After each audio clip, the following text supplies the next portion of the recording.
everyone, this is Walking Lady and Amidon, and right now we are here at the Onang Beach, and we will walk here and there and give you a tour. Right, Amid? Yeah. Amidon? So I don't think there's an entrance there. Oh, actually there is. I saw people going there. So we'll just go to the beach, but we cannot go too far because we are still wearing shoes. And you can see the crowd here. I think all these people there for the sunset. And actually there's going to be a fire show right there. And here you can see the sunset.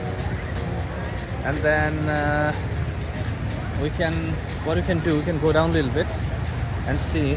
Why don't we just walk a little bit far? Yeah, we can walk a little bit far.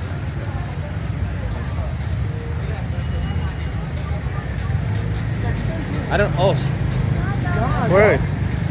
So if you wanna go down, I think you have to go down this way. But a lot of people are sitting there.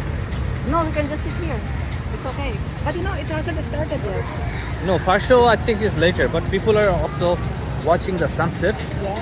Okay, let's just sit down here. But the sunset is gone. So you just wanna sit here? Yeah. Okay, and here you can see the Onang Beach Oh, sign. it doesn't show. It's so dark. Yeah. So dark. So, tomorrow, we are going on our own tomorrow. Yeah, tomorrow we are going to Raleigh Beach, and we are going to take one of those boats from there, and we're going to buy ticket from there. And you can see the crowd. So they're just here for the show.